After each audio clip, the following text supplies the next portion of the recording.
Hello friends, welcome back to Anvesha Raj channel. आज हम लोग पढ़ेंगे परीक्षा गुरु उपन्यास। ठीक है, ये जो टॉपिक है ये हमारे यूजीसी नेट के सिलेबस में है। ठीक है, इकाई 6 के अंतर्गत। ठीक है, तो आज हम लोग परीक्षा गुरु उपन्यास को पूरे विस्तार से पढ़ेंगे। ठीक है, चलिए पढ़ना स्टार्ट करते। देखिए, हिंदी का प्रथम उपन्यास है। ठीक है, ये किसने माना है? तो आचार्य रामचंद्र शुक्ल ने परीक्षा गुरु को हिंदी का प्रथम उपन्यास माना है। ठीक है, आगे देखिए, परीक्षा गुरु उपन्यास के रचनाकार लाला श्रीनिवास दास हैं। ठीक है, और इस उपन्यास का प्रकाशन वर्ष 1882 ईस्वी है। यह उपन्यास 1882 ईस्वी में प्रकाशित हुआ। ठीक है, आगे देखिए, आचार्य रामचंद्र शुक्ल ने परीक्षा गुरु को अंग्रेजी ढंग का हिंदी का पहला उपन्यास माना है। ठीक है, तो काफी इंपॉर्टेंट है, किसने माना है? तो आचार्य रामचंद्र शुक्ल जी ने माना है। ठीक है, अब देखिए इसका विषय, अगर हम इसके विषय को देखते हैं तो प्रतीक रूप में ईस्ट इंडिया कंपनी द्वारा भारत के आर्थिक शोषण और लूट का यथार्थ चित्रण किया गया है। ठीक है, अब हम लोग जो लेखक है लाला श्रीनिवास दास, ठीक है, इनके बारे में थोड़ी चर्चा करते हैं। ठीक है, देखिए, इनका जन्म 1850 ईस्वी में हुआ। ठीक है, और इनकी मृत्यु 1907 ईस्वी में हुई। हिंदी का पहला उपन्यास लिखने का गौरव प्राप्त है। ठीक है, तो इन्हें हिंदी का पहला उपन्यास लिखने का गौरव प्राप्त है। ठीक है, क्योंकि ये ही परीक्षा गुरु ही हिंदी का प्रथम उपन्यास है। ठीक है, आगे देखिए, लाला श्रीनिवास दास भारतेंदु युग के प्रसिद्ध नाटककार भी रहे। ठीक है, तो इन्होंने नाटक भी लिखे। ठीक है, साथ ही भारतेंदु युग के प्रसिद्ध नाटककार भी रहे। नाटक लेखन में वे भारतेंदु हरिश्चंद्र के समक्ष माने जाते थे। ठीक है, तो ये भारतेंदु हरिश्चंद्र के समक्ष, मतलब उन्हीं के जैसा नाटक लिखते थे। ठीक है, काफी अच्छे नाटककार थे। ठीक है, आगे देखिए, लाला श्रीनिवास दास जी का जन्म मथुरा उत्तर प्रदेश के निवासी थे। ठीक है, तो इनका जन्म मथुरा में हुआ। ठीक है, और ये उत्तर प्रदेश के निवासी थे। ठीक है, साथ ही इन्होंने हिंदी, उर्दू, संस्कृत, फारसी और अंग्रेजी के ज्ञाता थे। ठीक है, तो लाला श्रीनिवास दास अनेक भाषाओं के जानकार थे। ठीक है, हिंदी, उर्दू, संस्कृत, फारसी और अंग्रेजी भाषा के अच्छे ज्ञाता थे। लाला श्रीनिवास दास जी को हिंदी में आधुनिक ढंग का उपन्यास लिखने का गौरव प्राप्त है। ठीक है, उपन्यास के अतिरिक्त इन्होंने नाटक में भी भरपूर ख्याति मिली। ठीक है, तो उपन्यास के अतिरिक्त इन्हें नाटक लेखन में भी भरपूर ख्याति मिली। ठीक है, अब देखिए इनके प्रमुख नाटक प्रहलाद चरित्र, ठीक है, तप्ता स्वरा, ठीक है, रणधीर और प्रेम मोहिनी, संयुक्ता स्वयंवर। ठीक है, तो ये इनके द्वारा लिखित प्रसिद्ध नाटक है। ठीक है, देखिए, प्रहलाद चरित्र, ये इस नाटक में 11 दृश्यों का एक बड़ा नाटक है। ठीक है, आगे देखिए इनका नेक्स्ट नाटक तप्ता स्वरन। ठीक है, यह नाटक सन 1874 ईस्वी में हरिश्चंद्र मैगजीन में छपा था। ठीक है, फिर बाद में सन 1883 ईस्वी में इसके पुस्तकार के रूप में प्रकाशित किया गया। ठीक है, फिर आगे देखिए, रणधीर और प्रेम मोहिनी। ठीक है, ये नाटक काफी ज्यादा चर्चित रहा। ठीक है, बहुत ही ये नाटक काफी ज्यादा प्रसिद्ध रहा। ठीक है, फिर आगे देखिए, संयुक्ता स्वयंवर नाटक सबसे पीछे का है। ठीक है, और यह पृथ्वीराज चौहान द्वारा संयुक्ता के हरण का प्रचलित प्रवाद लेकर लिखा गया है। ठीक है, तो संयुक्ता स्वयंवर में संयुक्ता का जो उसका अपहरण होता है, ठीक है, उसी से जुड़ी ये नाटक है। ठीक है, अब देखिए, जो परीक्षा गुरु है, ठीक है, इस नाटक में जो मुख्य पात्र, ठीक है, सबसे मुख्य पात्र कौन कौन थे? देखिए, लाला मदन मोहन। ठीक है, फिर कामिनी कौन थी? लाला मदन मोहन की पत्नी। ठीक है, फिर आगे देखिए, लाला ब्रज किशोर। ठीक है, और इनकी पत्नी का नाम प्रियमवदा, ठीक है। फिर चुन्नीलाल, मास्टर शंभू दयाल, बाबूलाल, पुरुषोत्तम पुरुषोत्तम पुरुषोत्तम हकीम, अहमद हुसैन, ठीक है। तो ये इस नाटक के प्रमुख पात्र हैं। अब देखिए कथानक और मूल संवेदना, ठीक है। देखिए पद्मलाल पुन्नालाल बख्शी के अनुसार परीक्षा गुरु को हम उपन्यास के विकास पथ का मील का पत्थर कह सकते हैं, ठीक है। तो इस उपन्यास को हम लोग मील का पत्थर कह सकते हैं, ठीक है। आगे देखिए उपन्यास की भूमिका, ठीक है। देखिए उपन्यास की भूमिका ने लेखक ने क्या लिखा है। तो देखिए उपन्यास की भूमिका में लेखक के अनुसार अब तक नागरी और उर्दू भाषा में अनेक तरह की अच्छी अच्छी पुस्तकें तैयार हो चुकी हैं, परंतु मेरी जान इस रीति से कोई नहीं लिखी गई, इसलिए अपनी भाषा में यह नई चाल की पुस्तक होगी, ठीक है। तो काफी इंपॉर्टेंट है, पूछा जाता है। तो नई चाल की पुस्तक होगी, ठीक है।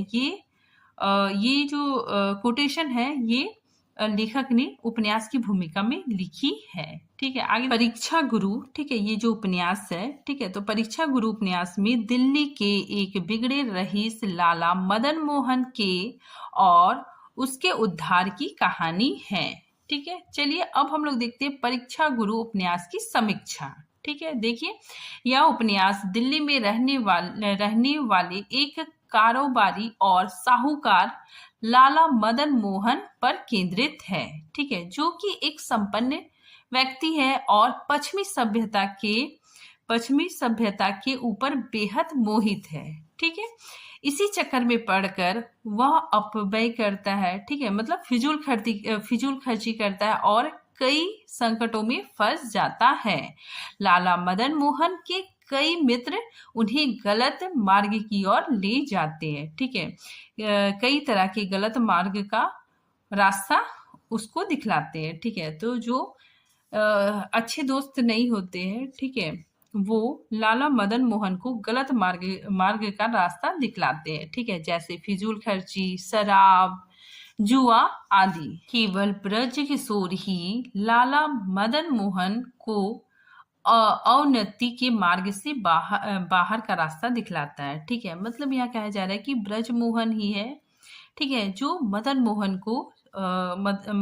को सही रास्ते पर लाता है, ठीक है। उसे मुसीबतों से बाहर निकालता है, ठीक है, और सही मार्गदर्शन करता है, ठीक है। कैसे करता है, ठीक है। तो इस चीज को हम लोग अभी पढ़ेंगे। तो देखिए उपन्यास का दूसरा महत्वपूर्ण पात्र लाला ब्रज किशोर है। इसकी सहायता से ही लाला मदन मोहन का उद्धार होता है। मदन मोहन हमेशा चाटुकारों मित्रों से घिरा रहने वाला, झूठी प्रशंसा और बड़प्पन के प्रदर्शन का दिखावा पसंद करने वाला व्यक्ति है, ठीक है। तो मदन मोहन कैसा व्यक्ति है, ठीक है, इसके बारे में यहाँ पे दिया गया है कि ये हमेशा जो चाटुकार मित्र होते हैं, ठीक है, उससे घिरा रहता है, ठीक है। साथ ही उसे अपनी प्रशंसा सुनने का बहुत लालसा होती है, ठीक है। तो झूठी प्रशंसा और बड़प्पन के प्रदर्शन का दिखावा पसंद करने वाला व्यक्ति है, ठीक है। उसके झूठे सभा सदनों में मुंशी चुन्नीलाल, मास्टर शंभू दयाल, पंडित पुरुषोत्तम दास आदि का नाम प्रमुख है, ठीक है। ये झूठे मित्र, ठीक है। तो ये जो चुन्नीलाल है, ठीक है, मास्टर शंभू दयाल है, ये झूठे मित्र है, ठीक है। तो ये झूठे मित्र मदन मोहन को अनावश्यक वस्तुएं खरीदने को उकसाते रहते हैं, ठीक है, और स्वयं दुकानदारों के बीच सौदे में अपना कमीशन प्राप्त करते हैं, ठीक है। इसी बीच ब्रज किशोर मदन मोहन को कई बार समझाता है, ठीक है, सत्य से अवगत कराता है, लेकिन मदन मोहन अपने मद और आदतों की विवशता वश कुछ भी समझने को तैयार नहीं होता है, ठीक है। तो देखिए यहाँ पे बताया जा रहा है कि ब्रज किशोर मदन मोहन को हमेशा समझाता है, ठीक है, उसे मतलब सत्य के मार्ग पे लाना चाहता है, ठीक है, लेकिन वो अपनी आदतों की वजह से, ठीक है, फिजूल खर्च करने की आदत की वजह से वो इस चीज को समझना नहीं चाहता है। ठीक है, अंततः मदन मोहन का दिवालिया हो जाता है। ऐसे में वह अपने उन अनेक मित्रों से सहायता मांगता है जो रहीसी के दिन में हमेशा उसके साथ रहे थे, लेकिन कोई भी मदद करने को तैयार नहीं होता है। ठीक है, अत्यधिक कर्ज हो जाने के कारण मदन मोहन पर मुकदमा दर्ज हो जाता है। अपने अपमान का बदला लेने के लिए हर किशोर, ठीक है, ये नाम याद रखिएगा आप लोग, क्या है कि हर किशोर ने ही मुकदमा किया था। ठीक है, तो हर किशोर उसे गिरफ्तार करवा देता है। ठीक है, मदन मोहन को गिरफ्तार करवा देता है। जेल हो जाने पर मदन मोहन अपनी पतिव्रता पत्नी और दोनों बच्चों को रोता देख बहुत दुखी होता है। ठीक है, पश्चाताप करता है, अपनी गलतियां स्वीकार करता है। ठीक है, अंत में मदन मोहन को सबक मिल जाती है। ठीक है, वो सबक सीख जाता है और ब्रज किशोर इन सभी प्रपंचों से उसे बचा लेता है। ठीक है, तो इस उपन्यास में यही बताया जा रहा है कि जो लाला मदन मोहन है, ठीक है, इसके पास बहुत पैसा होता है। ठीक है, तो इसके बहुत ही चापलूस दोस्त होते हैं। ठीक है, चापलूस मित्र होते हैं। ठीक है, और उससे बहुत सारा पैसा खर्च करवाते हैं। ठीक है, साथ ही उससे पैसा लेते रहते हैं। ठीक है, और उस पर बहुत ज्यादा कर्ज हो जाता है। ठीक है, और जो हर किशोर होता है, ठीक है, वो उस पे मुकदमा दर्ज कर देता है। ठीक है, इसी वजह से मदन मोहन जेल चला जाता है। ठीक है, तो इसी बीच उसकी पत्नी और दो बच्चे मदन मोहन से मिलने के लिए आते हैं जेल में। ठीक है, तो दोनों बच्चों को और साथ ही अपनी पत्नी को रोता देख वो बहुत ही दुखी होता है। ठीक है, साथ ही उसका सारा पैसा भी खत्म हो जाता है। ठीक है, और उस पर बहुत ज्यादा कर्ज हो जाता है। ठीक है, तो इसके बाद फिर ब्रज किशोर उसकी सहायता करता है। ठीक है, साथ ही उसे इस मुसीबत से बाहर निकालता है। ठीक है, तो आगे देखिए, लाला ब्रज किशोर की इस सोच से उपन्यास का शीर्षक भी सार्थक हो जाता है कि जो बात 100 बार भी समझाने से समझ में नहीं आती है। ठीक है, अगर हम किसी को कोई बात समझा रहे हैं, ठीक है, तो जो बात 100 बार, ठीक है, किसी को समझाने से समझ में नहीं आती है वह एक बार की परीक्षा से, ठीक है, एक बार की परीक्षा से भली भांति मन में बैठ जाती है और इसी वास्ते लोग परीक्षा को गुरु मानते हैं। ठीक है, उपन्यास की भाषा को लेकर लेखक का कथन है कि संस्कृत अथवा फारसी अरबी के कठिन शब्दों की बनाई हुई भाषा के बदले दिल्ली के रहने वालों की साधारण बोलचाल पर ज्यादा दृष्टिकोण रखी गई है। ठीक है, तो दिल्ली का जो आम बोलचाल की जो भाषा है, ठीक है, उसी भाषा का प्रयोग उपन्यास में किया गया है। आगे देखिए, इस उपन्यास की सबसे बड़ी विशेषता यह है कि इसमें हिंदी उपन्यास की जीवनहीन एवं रस चमत्कार बहुल कथा परंपरा से तोड़कर यथार्थवादी वस्तु को ग्रहण किया गया है। ठीक है, तो इस उपन्यास का सबसे बड़ा विशेषता यही है कि पहले की जो रचनाएं होती थी वो उसमें चमत्कार होता था, रस होता था। ठीक है, लेकिन इस उपन्यास में यथार्थ वस्तु को दिखाया गया है। ठीक है, जो आम लोगों की समस्याएं हैं, जो देश की समस्या है, ठीक है, उस चीज को दिखाया गया है। इस उपन्यास के माध्यम से लेखक यह बताना चाहते हैं कि स्वार्थी मित्र विपत्ति के समय साथ छोड़ देते हैं और सच्चा मित्र ही साथ निभाता है। अर्थात सच्ची मित्र की पहचान विपत्ति में ही होती है। उपन्यास में लाला मदन मोहन महाजनी संस्कृति के प्रतीक है। ठीक है, जो सामंतवादी प्रवृत्ति से जकड़े हुए हैं। उपन्यास में देश की चिंता की गई है। ठीक है, हमें अपनी पूंजी का संरक्षण करना चाहिए। ठीक है, हमें अपनी पूंजी को क्या करना चाहिए? संरक्षण करना चाहिए। ठीक है, सेविंग करना चाहिए और देश के हित में ही खर्च करनी चाहिए। ठीक है, लेखक ने इस और भी ध्यान आकर्षण किया है कि जो निरंतर बढ़ती हुई शक्ति है वह चापलूसों और सामंती अविवेक से घिरी हुई है। ठीक है, आगे देखिए, देश को प्रगति के मार्ग की ओर अग्रसर कराने के लिए ऐसी कुप्रवृत्तियों से देश को मुक्त कराना होगा। ठीक है, कुप्रवृत्तियों मतलब फिजूल खर्ची, ठीक है, शराब, जुआ, ठीक है, तो ये सब क्या है, कुप्रवृत्ति है। ठीक है, तो इन सब चीजों से देश को मुक्त करवाना होगा। ठीक है, लेखक के अनुसार सामाजिक सुधार ही साहित्य का मुख्य उद्देश्य है। ठीक है, तो लेखक कहते हैं कि सामाजिक सुधार ही साहित्य का प्रमुख उद्देश्य है। उसका प्रारंभ सांकेतिक और नाटकीय ढंग से होता है, लेकिन इस नवीनता के बावजूद भी उपन्यास का कथानक अव्यवस्थित है। ठीक है, कथा के बीच बीच में लेखक द्वारा नैतिक उपदेशों से भरे हुए लंबे अंशों का समावेश किया है। ठीक है, यह भी उपन्यास को कुछ बोझिल बनाता है। ठीक है, तो उपन्यास में क्या नेगेटिव चीज है, ठीक है, उसके बारे में भी यहाँ पे बताया जा रहा है। ठीक है, कि लेखक क्या करते हैं, बीच बीच में नैतिक उपदेश देते हैं। ठीक है, नैतिक उपदेश के लिए लंबे अंशों का समावेश करते हैं, जिसकी वजह से उपन्यास थोड़ा बोझिल हो जाता है। ठीक है, अब हम लोग देखते हैं उपन्यास के प्रमुख पात्र। ठीक है, सबसे पहले लाला मदन मोहन। ठीक है, तो देखिए, लाला मदन मोहन दिल्ली का एक रईस व्यक्ति है। ठीक है, पिता द्वारा जमीन, जागीर एवं अत्यधिक धन प्राप्त है, लेकिन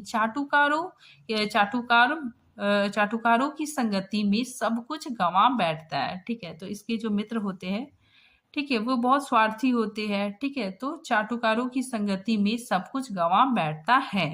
सरल स्वभाव वाला व्यक्ति है। ठीक है, लेकिन स्व प्रशंसा प्रिय है। ठीक है, मतलब उसे अपनी तारीफ सुनना बहुत पसंद है। ठीक है, उसकी उम्र 25 से 30 वर्ष के लगभग है।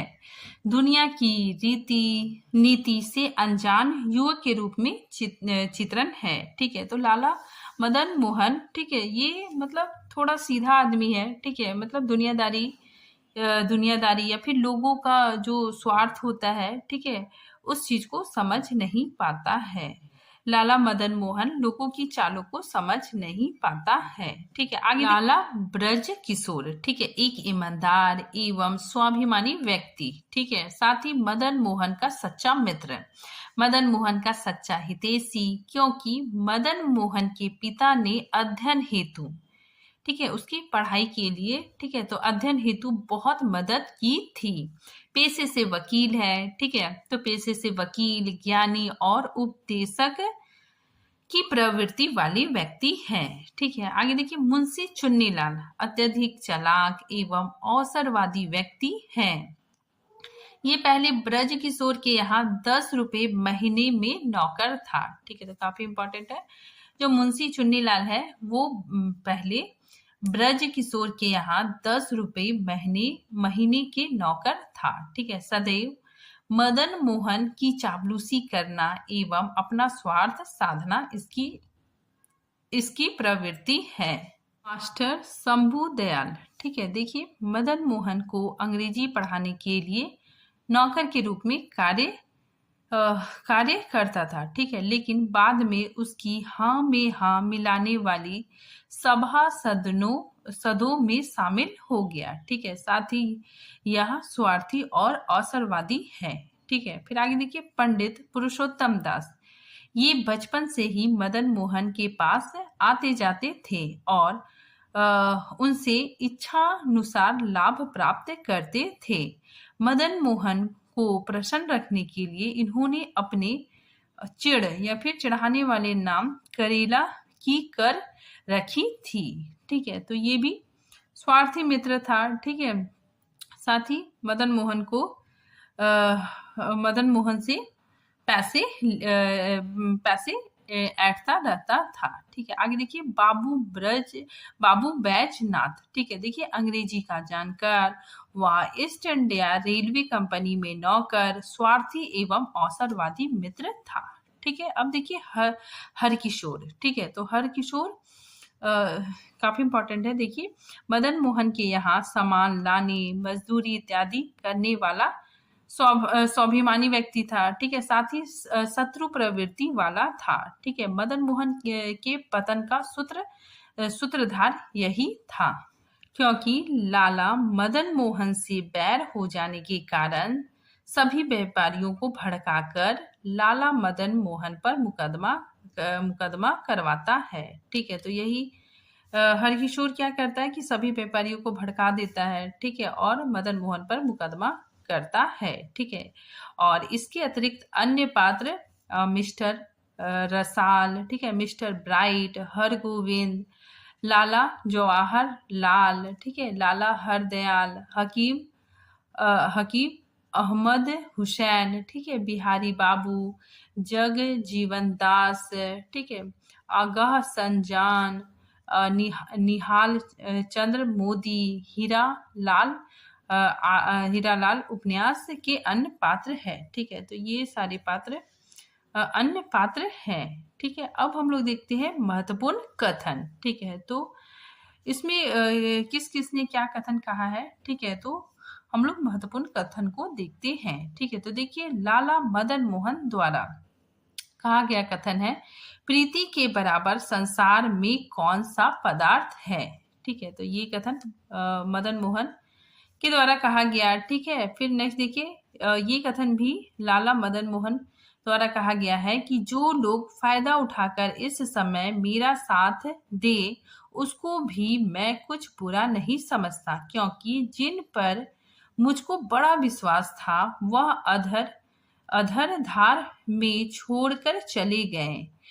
गए और ईश्वर ने मुझको किसी लायक ना रखा। ठीक है, तो ये कथन लाला मदन मोहन ने कहा था। ठीक है, फिर आगे देखिए, मास्टर शंभू दयाल, ठीक है, तो शंभू दयाल का कथन है कि मेरे जान तो मनुष्य जिस बात को मन से चाहता है उसका पूरा होना ही सुख का कारण है और उसमें हर्ज पड़ने से दुख होता है। ठीक है, फिर आगे देखिए ये कथन लाला ब्रजकिशोर का है कि ईश्वर ने मनुष्य को स्वतंत्र बनाया है पर स्वच्छंदचारी नहीं बनाया, क्योंकि उसको प्रकृति के नियमों में अदल बदल करने की कुछ शक्ति नहीं दी गई।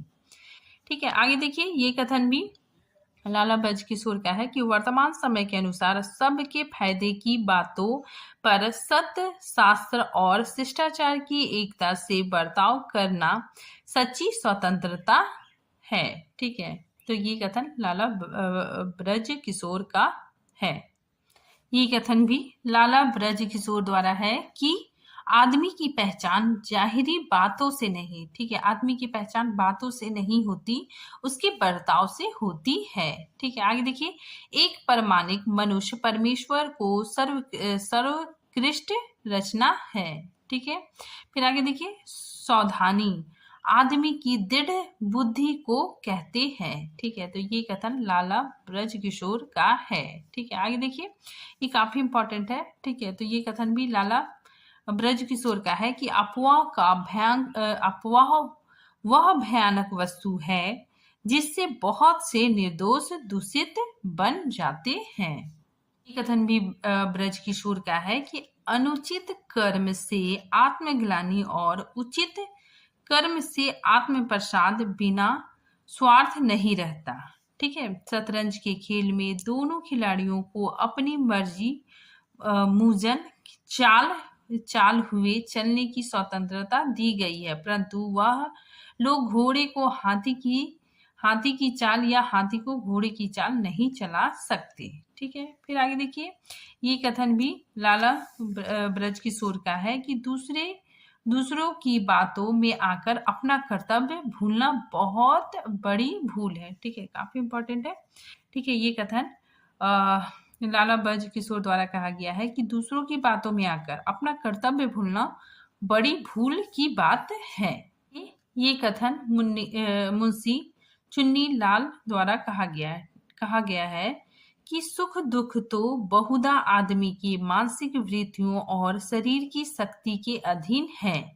एक बात से एक मनुष्य को अत्यंत दुख और क्लेश होता है, ठीक है, वही दूसरे को, ठीक है, दूसरे व्यक्ति को खेल तमाशे की सी लगती है, ठीक है। इसीलिए सुख दुख का कोई नियम मालूम होता है, ठीक है। तो ये कथन मुंशी चुन्नीलाल का है, ठीक है। आगे देखिए, ये कथन मास्टर शंभुदयाल का है, ठीक है, कि दंड का प्रयोजन किसी अपराधी से बदला लेने का नहीं, बल्कि आगे के लिए और अपराधों से लोगों को बचाने का है, ठीक है। तो ये कथन मास्टर शंभुदयाल का है, ठीक है। फिर आगे देखिए, ये कथन लाला ब्रज किशोर का है कि मनुष्य के चित्त से बढ़कर कोई वस्तु कोमल और कठोर नहीं है, ठीक है। मनुष्य का जो चित्त होता है, ठीक है, मनुष्य का जो मन होता है, ठीक है, उससे बढ़कर कोई भी वस्तु कोमल और कठोर नहीं है, ठीक है। आगे देखिए,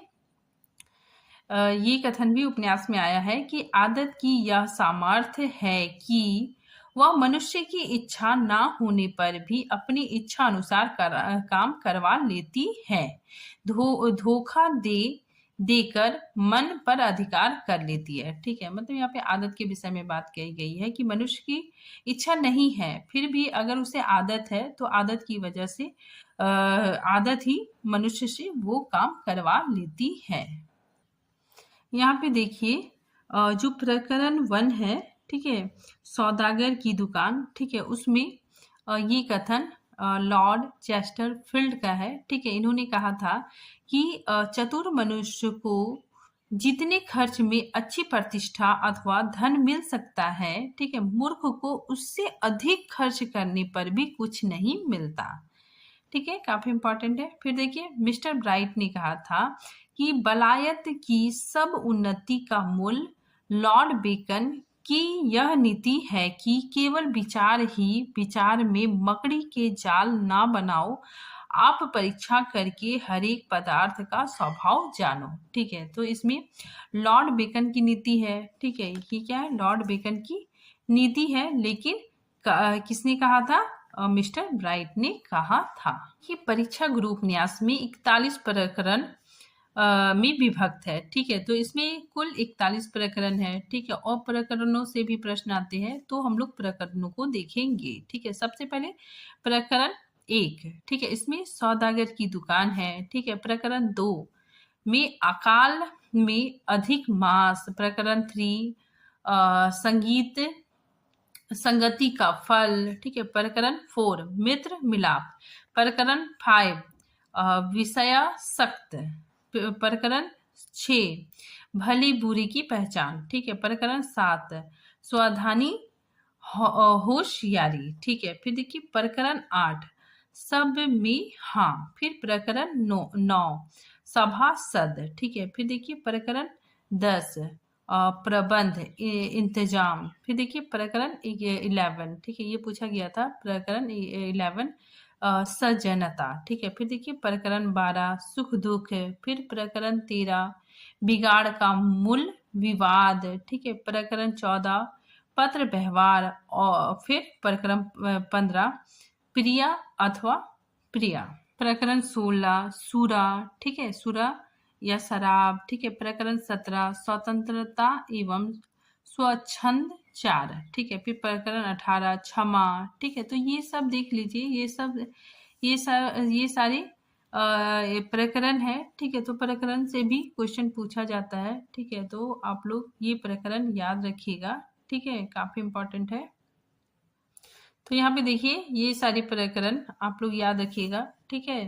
तो टोटल 41 प्रकरण है, ठीक है। आगे देखिए, प्रस्तुत उपन्यास में लेखक ने लाला ब्रज किशोर के माध्यम से अनेक उपदेशनात्मक वाक्य कहलवाए हैं, ठीक है। इसमें वृंद, हितोपदेश, हरिवंश, मनुस्मृति आदि प्रमुख है, ठीक है। इसके साथ ही पाश्चात्य विद्वानों के संदर्भ भी दिए गए हैं, ठीक है। इसमें गोल्ड स्मिथ, विलियम शेक्सपियर, ठीक है, आदि नाम उल्लेखनीय हैं, ठीक है, आगे देखिए उपन्यास की भाषा हिंदी के विकास का प्रारंभिक रूप है। ठीक है, तो जो उपन्यास की जो भाषा है वो हिंदी विकास का प्रारंभिक रूप है। व्याकरण की दृष्टि से अशुद्धियां हैं। ठीक है, जैसे मैं के स्थान पर मैं, ठीक है, सक्ता के स्थान पर इस तरह सक्ता लिखा हुआ रहता है। ठीक है, फिर खड़ी पाई, ठीक है, खड़ी पाई के स्थान पर डॉट, ठीक है, डॉट का प्रयोग किया गया है। साथ ही उर्दू शब्दों का बहुत ज्यादा प्रयोग हुआ है। ठीक है, साथ ही अंग्रेजी शब्द भी है। ठीक है, और देशज शब्द भी देखने को मिलते हैं। ठीक है, तो आज ये टॉपिक यहीं पे खत्म होता है। मिलते हैं नेक्स्ट टॉपिक के साथ, तब तक के लिए थैंक यू।